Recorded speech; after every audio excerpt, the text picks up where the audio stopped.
So I heard this interesting statement listening to the Royce White uh, podcast today. It was referring to some things that were said at the Grammys last night about whatever, the somebody said you can't be illegal on stolen land, and that kind of was the purpose of the podcast. But either way,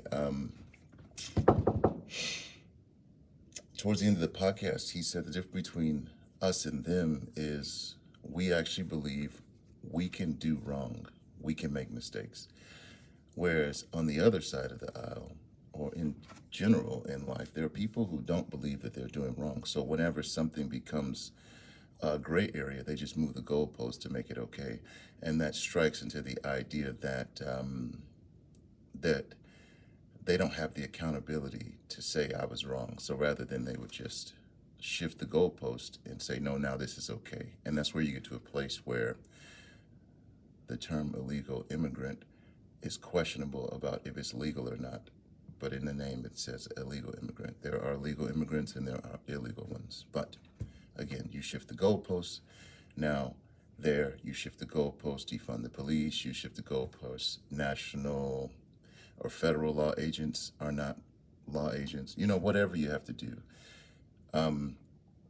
Which further harkens back to the idea of what kind of, what demographic I would say lacks accountability.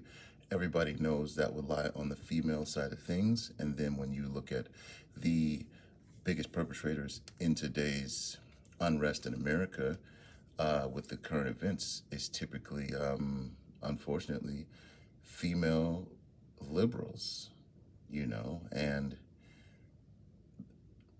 to the point of like, they don't realize that if you say that, or you agree with this statement that you can't be illegal in a stolen land,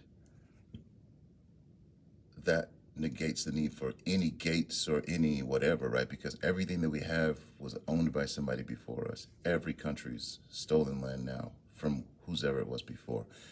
Now, you can go all the way down to the smallest point, which is your house that you now have for whatever reason, however you got it, but it was on stolen land, so it's not yours technically because you can't own it or whatever. However you want to do it, you have to jump through a lot of mental hoops to get to a place where you can say the country can't have borders, but I want to live in a gated community.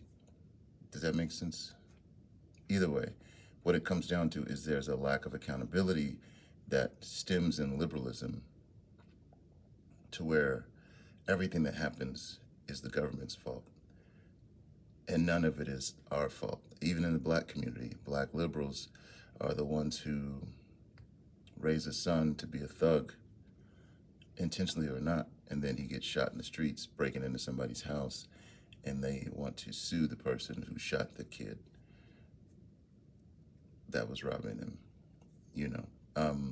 Or the idea of rehabilitation programs for convicts, violent felony convicts, 3-time offenders and stuff like that. And rather than like, or especially when they're so young and they're like 16 years old, there's a huge issue with like a 16-year-old that's got 27 felonies and no signs of turning around, and people trying to rehabilitate these young kids. And they're already caught up. They're already made their choices. They're already moved in the direction they want to move in. They want to live in the jungle. Let them live in the jungle. It's very simple. But whereas on the other side of the ball, when there is accountability and there is wrong, then there's a level of wrong that's socially acceptable. Thief is here. Murder is farther down the line. You know what I'm saying? And so if you murder people in a very conservative way, we would just assume that we, the society, will murder you because you are the type of person that murders people. I don't know. That doesn't seem so crazy. It seems like if you know that the consequence for murdering is they're going to catch me and murder me, either you choose to murder regardless because you hope to be caught, or you don't murder because you know that when you get caught, you will receive the thing that you know, that you deal out, and live by the sword, die by the sword. Now I just recently heard that all, that's 100% of the school or mass school shooters or whatever, I guess, in the history, all of them were on some type of medication, some type of prescription, antidepressant, this or that, or whatever else. And that is crazy. Um, I, there's a certain correlation with that in the current situation that I'm talking about, but the idea is the lack of accountability and putting it on some new diagnosis instead of owning your own crap. Nobody's going to save you. If you're sad, do some push-ups, go help somebody, volunteer, figure out how to get through it. But understand that some things are crappy. Some things are unavoidable. You don't have a license to not suffer in this life. So things are going to be painful. What you do with that or how you turn from that determines your character. And rather than moving the goalpost to say, yeah, it's normal to be depressed, or it's absolutely everybody should be able to do this or be that or change bodies or change genders or whatever you prescribe to deal with somebody's mental, instead of just calling it what it is and letting that mental issue be bad. It's okay. It's like it's we're not perfect. Life isn't perfect. But if you try to make it normal and okay, and then you prescribe drugs and say, yeah, it's okay, paint your hair purple and switch genders, do whatever you have to do to feel normal, instead of calling it what it is, you move the goalposts and then you end up creating more issues than less issues. You know what I'm saying? So I was listening and they said in all the mainstream demographics, the LGBT community is the demographic with the most self, what is it? Whatever, self-proclaimed mental illnesses. And perhaps it's not the medicine, but it's the ideology of a continued slippery slope of, okay, well, it started off as I was sort of weird about who I was attracted to, and then it became, then I got into this community, and then I got this letter, and then I got this new understanding, and now there's unbelievable amounts of ways to have a pronoun and everything else. And all that does is mentally break you down to a place where you become weaker and need more, what's the word? You need more like help and adjustments through life so that you can be normal, which doesn't exist. And so now it's like everybody in your path, since you're allowed to be offended by them, has to step around and pretend that you are the same as them, although you've become you've heard of these things like there are people who feel like they're disabled, so they will amputate something to be disabled because that better aligns with their internal image of themselves, and it's like, yeah, that's crazy. That's crazy because now you don't have a foot or whatever. But some people would say, no, that's normal, and I'm weird for thinking that that's crazy. And so that's kind of where that goalpost continues to move. And it's like, really, if you never take any accountability, never rein it in, never say this is good, this is bad, on this level or on that level, and you just live and let live, as they say. I used to be a libertarian, but I'm done with that. Like, no, there has to be a good and a bad. There has to be a right and a wrong. And it's not to say that you're perfect and you can never cross the line. It's just we need to be able to distinguish what is good and what is bad. We need to be able to call ourselves and hold ourselves accountable so that we can have some standard that we'll still fail to meet. But the standard and the idea of holding people to that standard is how you make society better. In America now, every standard is being challenged. Every standard, from male and female to race to religion to even immigrant migration status. Like, the standard of migration status is, in any country, there is an illegal way and there's a legal way to enter a country, but not in America. We're challenging that standard.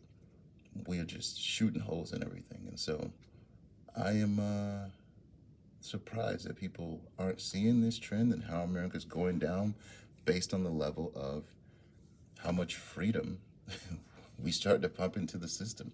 And I hate to say it, but really it all is, it's a woman's world, and it sounds so sexist or misogynist to people to say that, but the truth is as we continue to follow these, I don't even know what to call them, but they're just not standards, you know? They're like emotions, they're feelings. I feel like I should be able to do this. As we continue to live like that, as a country, we've gone so far downhill. And how did we do that?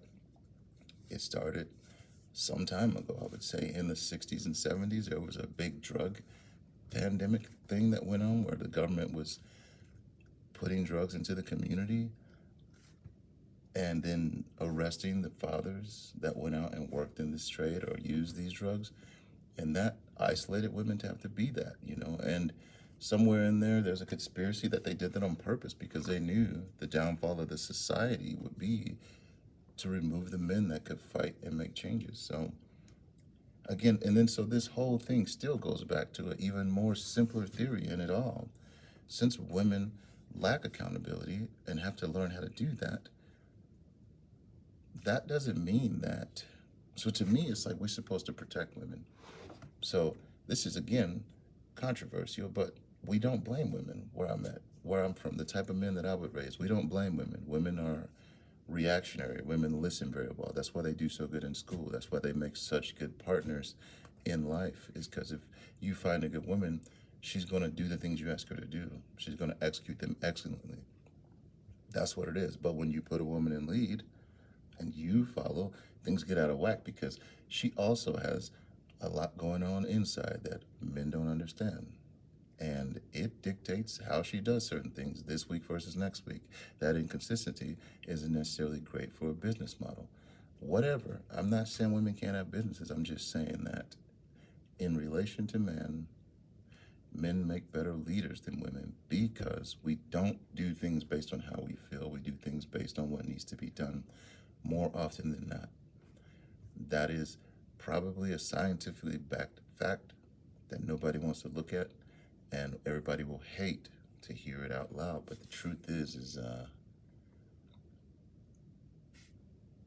we're more stable creatures. And also, as a leader, when I do something wrong, I don't run from the accountability because then the mess just sits there. I have to own that mess, clean it up, and learn something and make better from it. Whereas if a woman makes a mess and isn't accountable for it, then eventually some dude's gonna have to come clean it up anyway. No woman's gonna come be accountable for another woman's mess, but men will. You know, we'll take that. We'll take that bill. So I don't know really where I'm going with this anymore, but the fact is that I feel like liberalism, the liberal mindset, is a very feminine mindset. It's a very vapid, you know, nothing's really wrong. Everything can be okay. All we have to do is get rid of big government and everybody can be happy, like this belief of a utopia that can exist. It'll never be that way. Um, you know, you would do better to fight against ICE if you had guns. You know, so now as a liberal, are you still anti-gun when it comes to what you feel like tyrannical government? Because now you've put yourself at a disadvantage by not having a gun. Of course, I don't agree with that, but I'm just saying it makes more logical sense to have a gun if you feel that the government is going to impress on you like that, rather than take all the guns away and put the guns all in the government's hand. Then you have what's going on, what went on in Venezuela for the last decade and a half or more, you know. And it's like they refuse to see the patterns. Britain's doing some of the stuff or coming back from or whatever, dealing with stuff 3 to 10 years down the road from what we're dealing with their Muslim community. You know what I mean? Nothing against anybody in their religion in that. But when you come to a new country and then you set up your religious law there and then you tell that country that this is how it's going to be, and those aren't your streets. Do you know what I mean? Like, this is like if me coming to India and saying, here, from now on, you can't, you know what I mean? Like, I can't make Christian laws in India, even as a group or, you know, like a society of Americans in India, we still have to respect, you know, the law of the land. Like, we're not allowed to change that, you know. But here in America, it's just such a weird place. We're trying to build a country with no borders. That doesn't make this oxymoron, you know. I think I'm going to stop there just because I'm not sure where I'm going. Hope I didn't offend too many people, but if I did, you know how it is. Like, I'm a straight shooter. I'm here to learn just like everybody else. So there's no way that I'm 100% right in anything that I've just said. There's bound to be flaws and errors in that, and I'm open to conversation about that. That's how we learn. Love you.